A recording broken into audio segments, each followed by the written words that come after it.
नमस्ते friends, welcome back to my YouTube channel Tech Tip Now. C plus plus की MCQ की series में आप सभी का स्वागत है। इसके प्रीवियस में 4 हमने सेशन कर लिए हैं। इस सेशन में हम बात कर रहे हैं लूप बेस्ड एमसीक्यूज की। लूप का मतलब जिसे आप लूप स्टेटमेंट भी बोल सकते हैं।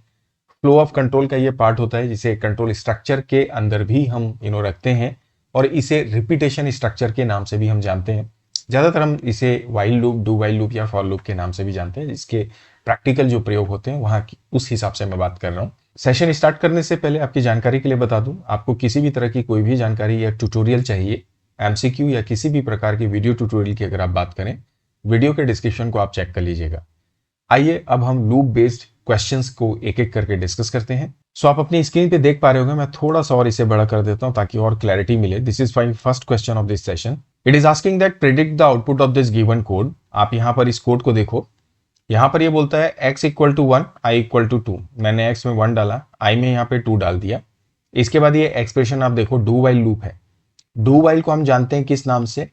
एग्जिट कंट्रोल लूप के नाम से। इस बात को आप ध्यान रखिएगा। एग्जिट कंट्रोल का मतलब ये है कि आप जब इस लूप को रन करेंगे तो ये पहले इसके अंदर के जो स्टेटमेंट है उसको एग्जीक्यूट करेगा, उसके बाद ये कंडीशन को क्या करता है, चेक करता है। तो हो गया क्या कि यहाँ पर x इक्वल टू क्या लिखा हुआ है, x इंटू आई। इसका मतलब अब x की वैल्यू क्या है, पहले अपडेट होगी। अगर ये अपडेट होगी तो ये क्या हो जाएगी, 2 इंटू 1 करेंगे तो ये कितना आ गया, यहाँ पे 2 आ गया। उसके बाद जब ये कंडीशन को चेक करेगा तो प्लस प्लस आई लेस देन 5। प्लस प्लस का मतलब पहले इंक्रीमेंट करो फिर कंपेयर करो। इसका मतलब आई की वैल्यू जो पहले 2 थी वो 1 से इंक्रीमेंट होकर कितनी हो जाएगी, 3 हो जाएगी। 3 इज लेस देन 5 ट्रू हो गया। वापस से कंडीशन के बाद चेक होने के बाद ये स्टेटमेंट फिर से एग्जीक्यूट होगा। इसका मतलब इस बार फिर से x इंटू आई होगा, तो this will B now 3 into 2 6। तो x की वैल्यू अब क्या आ गई, यहाँ पे 6। इसी प्रकार से i की वैल्यू इंक्रीमेंट होकर 4 हो जाएगी। 4 होने के बाद ये कंडीशन चेक करेगी, 4 इज लेस देन 5।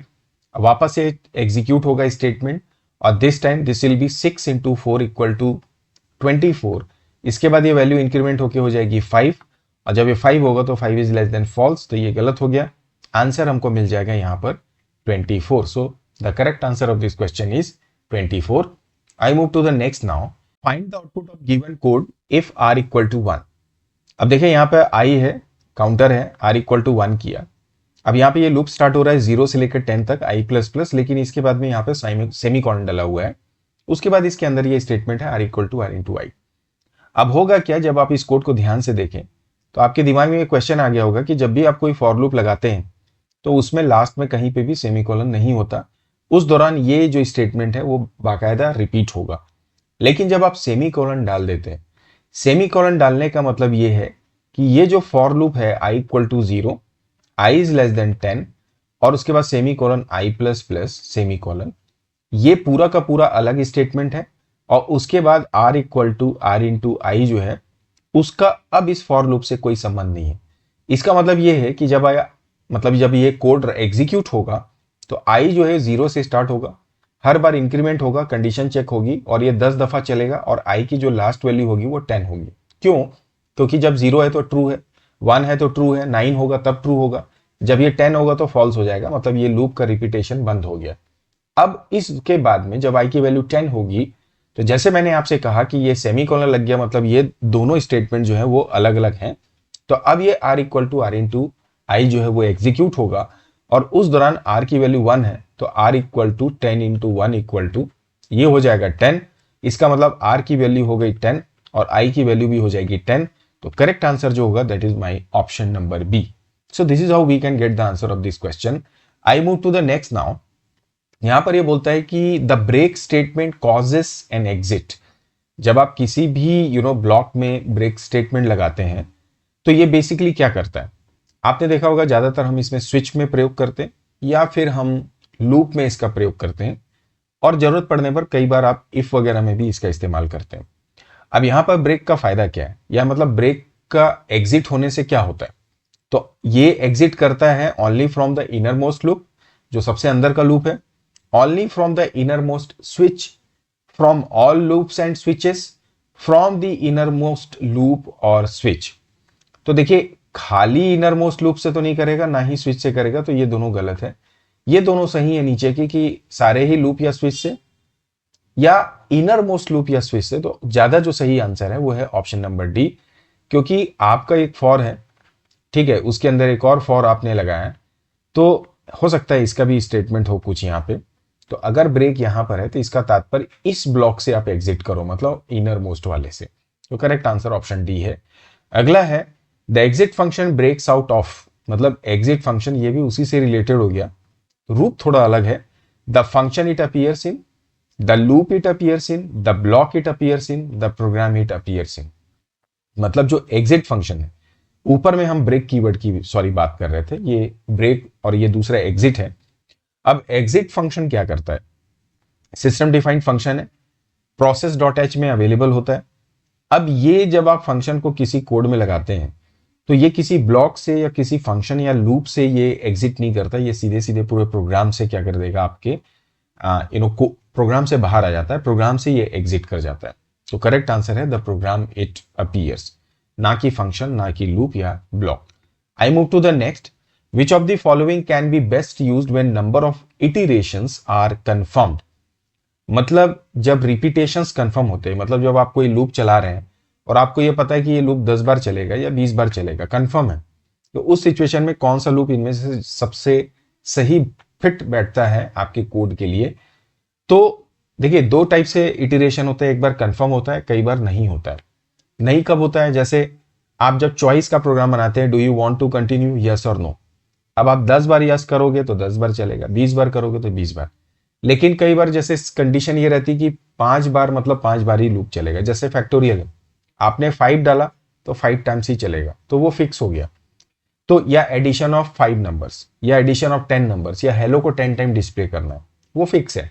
तो वहां पर आप कौन सा लूप लगाएंगे, फॉर, वाइल, डू वाइल या ऑल ऑफ दी अबव। तो देखिए जब फिक्स होता है तो उसके लिए बेस्ट होता है फॉर लूप, बेस्ट सुटेबल की ये बात कर रहा है, तो करेक्ट आंसर होगा फॉर। ऐसा नहीं है कि फिक्स के लिए केवल आप फॉर ही यूज कर सकते हैं, डू वाइल वाइल भी यूज होगा, लेकिन जब बेस्ट की बात आएगी तो अब हम फॉर लूप का इस्तेमाल करते हैं। अगला है which of the following loop is most suitable for a menu driven program. मान लो कोई आपको मेन्यू बनाना है, जैसे एंटर योर चॉइस, ठीक है। अब आपने एंटर योर चॉइस किया, पहला कुछ है, मतलब पहला ऐड है, दूसरा सब्ट्रैक्ट है और तीसरा में मान लो एग्जिट है। उसके बाद चौथा में है या जब ये तीनों चॉइस आएंगी, जब जब ये चॉइस आएगी उसके बाद बाहर आएंगे तो बोलेगा विश टू कंटिन्यू, या चौथे में आपने डाला कंटिन्यू, यस और नो, ठीक है, यस और नो। तो जब तक आप यस करोगे तब तक ये लूप चलेगा, मान लो एग्जिट नहीं करना है तो, ठीक है। अब ऐसी सिचुएशन में आपको कौन सा लूप लगता है कि बेहतर, तो देखिए यहां पर है अननोन रिपीटेशंस, और जब अननोन होगा तो फॉर सुटेबल नहीं है। वाइल और डू वाइल दोनों यूज कर सकते हैं, लेकिन वाइल अगर आप लगाओगे तो पहले ही आपको चॉइस में बोलना पड़ेगा, या चॉइस की वैल्यू को यस से या नो से इनिशियलाइज करना पड़ेगा, या जो भी जिसके द्वारा आप लूप को रन करना चाहते हैं। डू वाइल में क्या है कि आपको शुरू में इसको इनिशियलाइज करने की जरूरत नहीं है, आप डायरेक्ट पहले एक बार चलाइए प्रोग्राम, जब एक बार चल जाएगा तब आपसे बोलेगा विश टू कंटिन्यू, आप बोलेंगे यस, तब आगे बढ़िए। तो एग्जिट जो कंट्रोल लूप है वो यहाँ पे ज्यादा सुटेबल है, तो करेक्ट आंसर इसका होगा option number C, do while. आगे बढ़ते हैं, अगला क्वेश्चन है 169 नंबर। यहां पर आप देखिए, मैं एक बार मैं आपको कोड ही दिखाता हूं।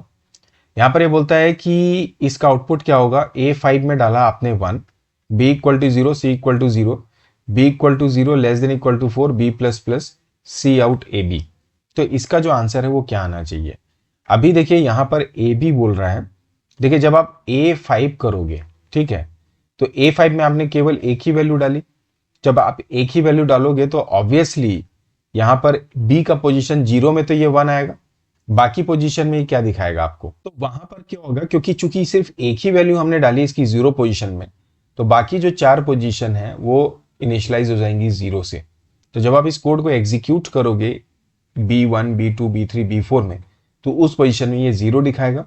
जैसे कोड ब्लॉक वगैरह नाउअडेज अगर आप यूज करते हैं तो उसमें इनिशियलाइजेशन 0 से हो सकता है। तो इसका इस बेस पे हम क्वेश्चन का आंसर देंगे ऑप्शन नंबर डी। एक बार इस कोड को रन करके देखते हैं। This is my code block, जहां पर कि मैंने इस कोड को यहाँ पे लिखा हुआ है, आप देख सकते हैं। मैं इस कोड को आपको रन करके दिखा देता हूं। तो now you can see it is showing us 1, मतलब 10,000, मतलब 10000। So this is how we can get the answer of this question. अब हम अगले क्वेश्चन को देखते हैं। Continue statement causes execution to skip to, मतलब जब आप कंटिन्यू स्टेटमेंट लगाते हैं किसी भी जनरली लूप में ही हम लगाते हैं, तो वो किस पार्ट को स्किप करता है? रिटर्न जीरो का जो स्टेटमेंट है उसको स्किप करता है। मान लीजिए ये फॉर लूप है, यहाँ पर आपने कंटिन्यू डाला और फिर इसके बाद में मान लीजिए नीचे में ही आप मान लीजिए कहीं पे रिटर्न जीरो कर दिए, तो क्या इसको स्किप कर रहा है? या अंदर में भी हो सकता है रिटर्न, उसको स्किप कर रहा हूं। The first statement after the loop, मतलब लूप के बाद यहाँ पर जैसे अगर आपने सी आउट लगाया तो कंटिन्यू अगर एग्जीक्यूट होगा सीधे लूप से बाहर आके सी आउट दिखाएगा। या the statement following the continue, मतलब इससे स्किप करने के बाद इसके बाद जो लूप के अंदर स्टेटमेंट होंगे उसको। या the beginning statement of the loop, मतलब इससे एग्जिट करेगा और वापस से इसके अंदर जो पहला स्टेटमेंट है लूप का, इसके ऊपर का बिगिनिंग से, उसको एग्जीक्यूट करना शुरू करेगा। तो देखिए कंटिन्यू का मतलब होता है जिस पर्टिकुलर रिपीटेशन में है उसको वो एग्जिट कर जाए और वापस से लूप को स्टार्ट करे नेक्स्ट जो उसका रिपीटेशन है। करेक्ट आंसर है the beginning statement of the loop. I move to the next, find the output of this given code. यहां पर देखो इस बार A5 1 डाला, B0 C0 और यहां पे बोल रहा है B equal to 0, B is less than 4, B plus plus, मतलब 5 बार लूप चलेगा। लेकिन यहां पे बोलता है प्लस प्लस A0। अब प्लस प्लस A0 का मतलब क्या है? देखिए देखने में ये थोड़ा कॉम्प्लिकेटेड लग सकता है, लेकिन अगर आप ध्यान से देखो तो सीधे सीधे यहां पे बोल रहा है A0। देखिए आपने फिर से ये 1 से इनिशियलाइज किया, थोड़ा कोड को नीचे करते हैं। A5 1 किया, मतलब ये अगर आपका एरे है, ठीक है, जो भी है, ये 0 पोजीशन है 1 2 3 4, यहाँ पे आपने डाला 1, बाकी सब में 0 आ गया। अब ये पोजीशन जो है वो क्या है आपकी A0, तो ये A0 हो गया। अब यहाँ पे सीधे सीधे बोल रहा है हर बार A0 को इंक्रीमेंट करते जाओ प्लस प्लस। तो इंक्रीमेंट का मतलब क्या हुआ? प्लस प्लस A0 का मतलब A0 equal to A0 plus 1 हुआ, मतलब हर बार ये 1 होगा, फिर 2 होगा, 3 होगा। तो पहली बार चलेगा तो 1 दिखाएगा। चूंकि ये लूप 5 बार चल रहा है तो 1 2 3 4 एंड 5, मतलब इसका जो करेक्ट आंसर होगा that is option number A. Right, so this is how we can get the answer. आगे बढ़ते हैं, यहां पर ये बोलता है कि इस पर्टिकुलर कोड का आउटपुट बताइए क्या होगा। एक्स में डाला 10, फॉर लूप है, ना ही इसमें इनिशियलाइजेशन है, ना कंडीशन है, ना अपडेशन है, सी आउट एक्स कर दिया। तो सीधे सीधे जब ये एग्जीक्यूट होगा, इसका मतलब सीधे सीधे प्रोग्राम में लूप जो है वो इनफाइनाइट है, क्योंकि कहाँ स्टॉप होना है, कोई वैल्यू अपडेट नहीं हो रही, तो यहाँ ये अनडिटरमाइंड है, अनडिफाइंड है, तो ये लूप जो होगा फॉर लूप वो अननोन रिपीटेशन में चले जाएगा। तो यहाँ पर ये बोला है loop will run once but not display anything, गलत बात है। Loop will run only once and display 10, गलत बात है। Loop will be executed infinite times, so the correct answer is loop will be executed infinite times. So let's move to the next question. यहां पर ये बोलता है which of the following is entry controlled.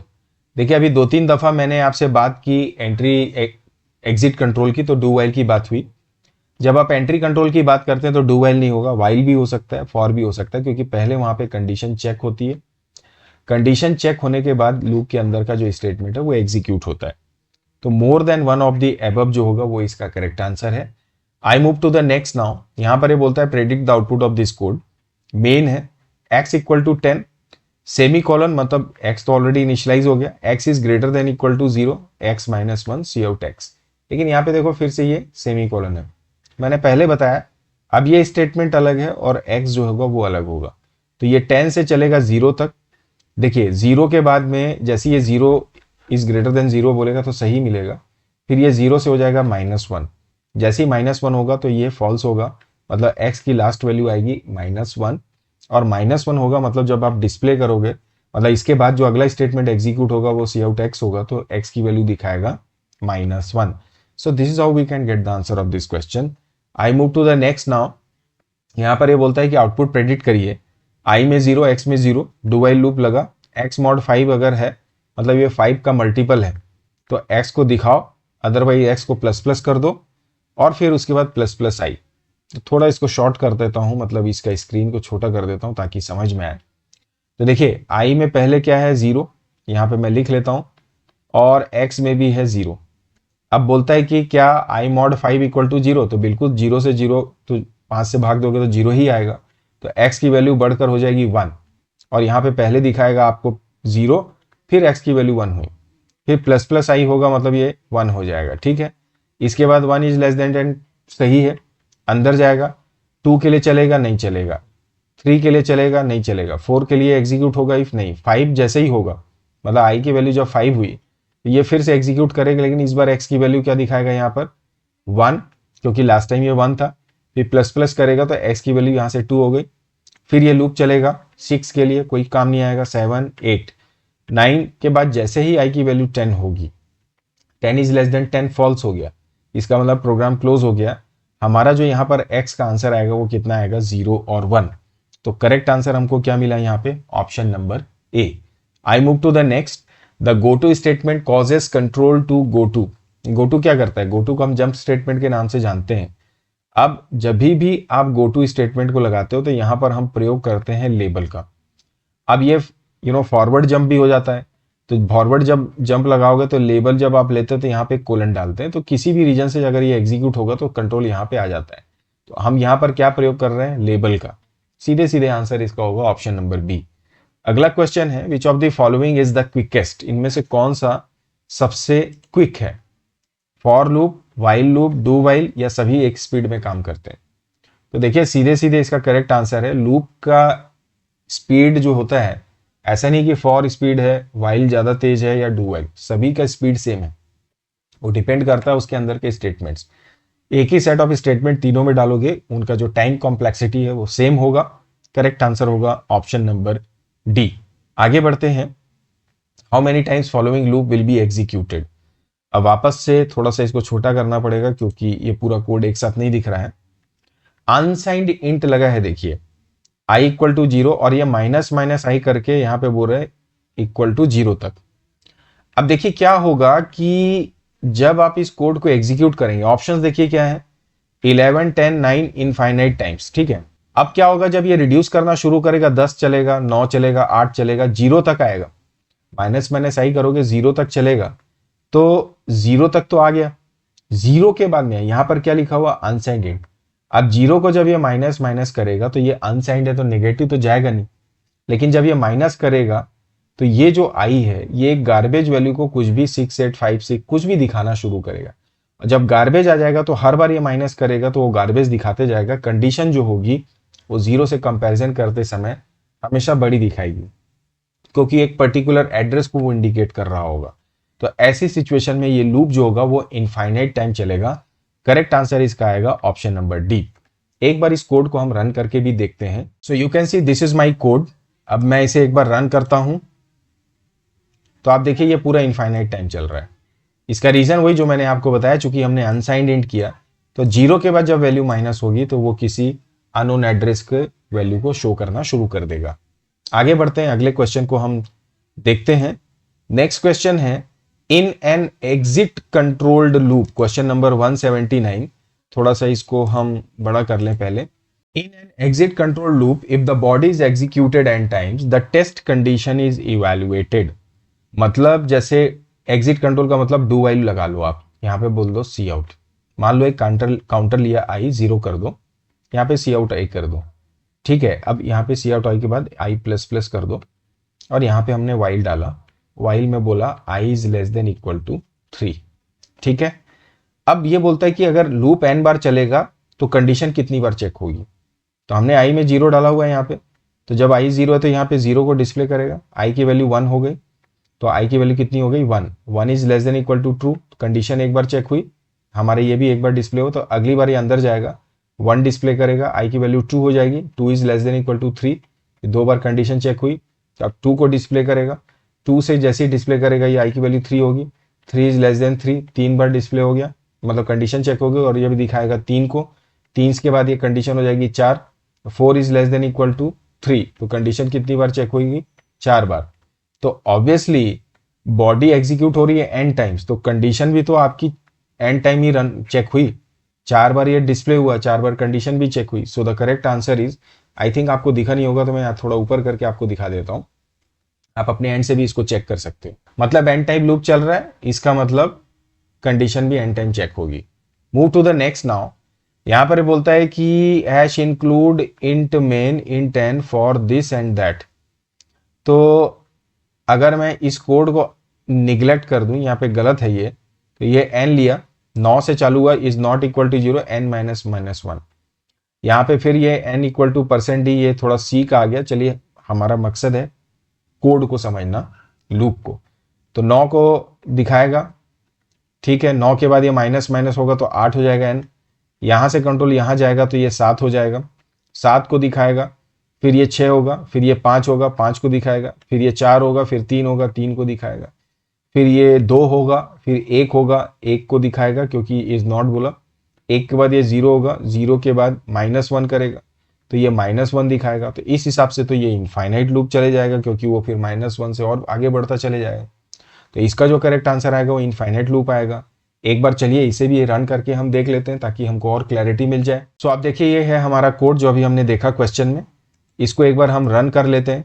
Run कर रहे तो देखिए ये इनफाइनाइट टाइम चल रहा है, इसका मतलब इसका जो करेक्ट आंसर होगा इस क्वेश्चन का दैट इज इनफाइनाइट लूप ये चलेगा इस कोड के मुताबिक, राइट। तो चलिए फिर आगे बढ़ते हैं, अगले क्वेश्चन को देखते हैं। यहाँ पर ये बोलता है कि what will be the output of this code. A में 10 है, फॉर यहाँ पे देखिए इनिशियलाइज तो 10 हो गया, ए है, लेकिन अपडेट कुछ नहीं हो रहा है। और फिर से ये पूरा लूप चला और उसके बाद यहाँ पे a++ हो गया। What will be the output of this code. अब यहाँ पे देखो ये मेन है, a 0 है, ये लूप लगाया a++ और प्रिंट कर दिया a को। यहाँ पर आप इस लूप को देखो, सेमी कॉलन तो चलो ठीक है कि इनिशियलाइजेशन वाला पार्ट है, अभी a है तो a तो ट्रू ही होगा ना, क्योंकि कंडीशन तो कुछ है नहीं, ना ही कुछ वैल्यू अपडेट हो रही है और सेमी कॉलन लगा हुआ है।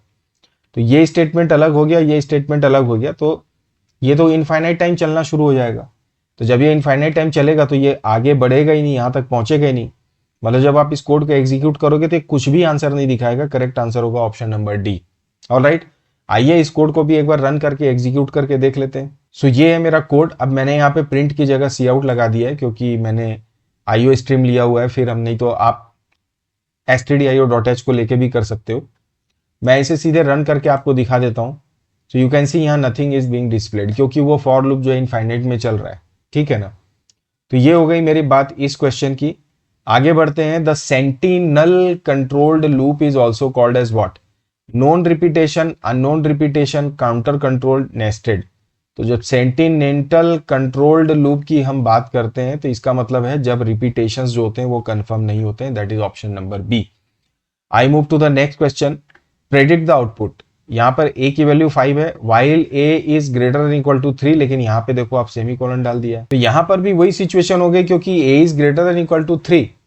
अब ये सेमीकोलन डल गया तो ये भी इनफाइनाइट टाइम रह जाएगा, ये ब्लॉक सेपरेट हो जाएंगे और इसका मतलब यहाँ पर भी आपको कुछ भी यहाँ पर आंसर में दिखाई नहीं देगा।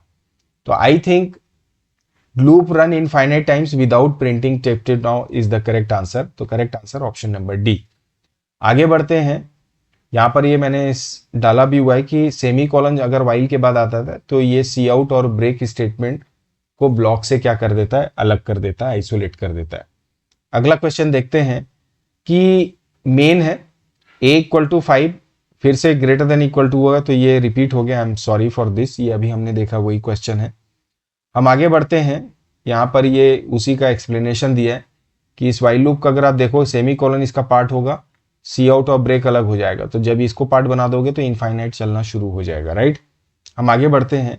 If you want to exit suddenly from any loop, अचानक से आपको किसी लूप से एग्जिट करना है, it is saying from any loop, then which of the control can be use. तो कंटिन्यू तो हम करते नहीं, वो स्किप करता है। ब्रेक जो होता है वो लूप से एग्जिट करता है, एग्जिट फंक्शन, क्विट तो हमने जानते नहीं, एग्जिट प्रोग्राम से बाहर करेगा। करेक्ट आंसर होगा option number B. I move to the next. यहाँ पर ये बोलता है ये मेन है, k की वैल्यू 0 है। अब आपको बोलता है सी आउट टेक टिप नाउ। यहाँ पे देखिए ये बोल रहा है सी आउट टेक टिप नाउ, उसके बाद ये कंडीशन में take Tip now dot in, और उसके बाद ये अपडेशन में है टेक टिप नाउ @gmail। फिर इसने ब्रेक किया। इस कोड को जब आप रन करोगे तो क्या होगा, तो सीधे सीधे है। देखिए जब यहाँ से ये k की वैल्यू 0 होगी उसके बाद कंट्रोल यहाँ जाएगा, तो जब ये इनिशियलाइजेशन पार्ट में जाएगा तो ये टेक टिप नाउ को तो 100% दिखाएगा। अब टेक टिप नाउ को दिखाने के बाद यहाँ से कंट्रोल यहाँ जाएगा तो इसको मिलेगा सी आउट, तो ये क्या दिखाएगा www.techtipnow.in। तो अब क्या होगा कि इसके बाद में मामला यहीं पे फंस जाएगा, प्रोग्राम हमारा आगे बढ़ेगा नहीं, सिर्फ ये 2 ही मैसेजेस आपकी स्क्रीन में आएंगे। और उसके बाद चूंकि यहाँ पर ये कंडीशन को, चूंकि बाय डिफॉल्ट तो फॉल्स लेगा नहीं, कुछ ना कुछ लिखा है तो ये ट्रू मानेगा, अंदर जाएगा, इससे ब्रेक कर जाएगा, कंट्रोल बाहर आ जाएगा, तो आपको दिखाई देगा सिर्फ ये 2 स्टेटमेंट, techtipnow www.techtipnow.in। एक बार इसे भी हम रन करके देख लेते हैं। ये है हमारा कोड, चलिए इसे एग्जीक्यूट करते हैं। तो आप देखिए यहाँ पर बोल रहा है टेक टिप नाउ और उसके बाद www.techtipnow.in। Let's move to the next now. अगला हमारा क्वेश्चन है, in a group of nested loop which loop is executed the most number of times. अब एक फॉर लूप है, इसको 5 बार चलाना है, फिर इसके अंदर एक फॉर लूप लगा है, इसको 5 बार चलाना है, इसके बाद एक और फॉर लूप होगा, फिर उसको भी 5 बार चलाना है। तो इसका मतलब ये 5 बार चलेगा, उसमें 5 करोगे 25 बार ये चलेगा, और 25 में 5 बार और मल्टीप्लाई करो 125 बार कौन चलेगा, फॉर लूप। तो इनर मोस्ट लूप जो है वो सबसे ज्यादा नंबर ऑफ टाइम चलता है। ठीक है, आगे बढ़े। Which statement allows the next repetition of the loop to run pre prematurely. तो नेक्स्ट है, आप फॉर लगाओ, ठीक है ना, यहाँ पे कुछ स्टेटमेंट है, आपने डाला कंटिन्यू। अब ये कंटिन्यू के बाद में कुछ भी होगा तो नहीं चलेगा, सीधे एग्जिट करेगा, वापस प्रीमेच्योरली अगले लूप को बढ़ा देगा। तो सीधे सीधे आंसर होगा option number C. I move to the next now. Each pass through a loop is called what. हर एक पास जो लूप में होता है उसको आप क्या बोलते हो? तो पास का मतलब क्या हुआ? Repetition of statement. तो एनमरेशन, इटीरेशन, कल्मिनेशन या पास थ्रू। करेक्ट आंसर है iteration. The next is and the final of this particular loop based MCQ is that the continue statement resumes the program if it is hanged. Resume the program it मतलब if break was applied, या फिर skips the rest of the loop in current। तो skip तो करेगा नहीं, resume करेगा programme, जैसे मतलब जब एक बार ब्रेक हो जाएगा उसके बाद वापस से। तो ऑल ऑफ दी अबव भी नहीं होगा, हैंग का तो सवाल ही नहीं है, तो करेक्ट आंसर होगा option number B. So overall, this is how we all can understand all these loop based या iteration structure based MCQs, जो कि फंडामेंटल पॉइंट ऑफ व्यू से भी अपने आइडियाज को क्लियर करने के लिए बहुत जरूरी, और इससे रिलेटेड क्वेश्चंस भी आपके एग्जाम में आ सकते हैं। आज के सेशन में यहीं तक, अगले सेशन में जल्दी मिलते हैं नए चैप्टर, नए सॉल्यूशन, नए कॉन्सेप्ट, नए MCQ के साथ में। तब तक प्रैक्टिस करते रहिए। वीडियो पसंद आए तो लाइक और शेयर करिएगा, चैनल भी सब्सक्राइब करिएगा। Thank you for watching this video.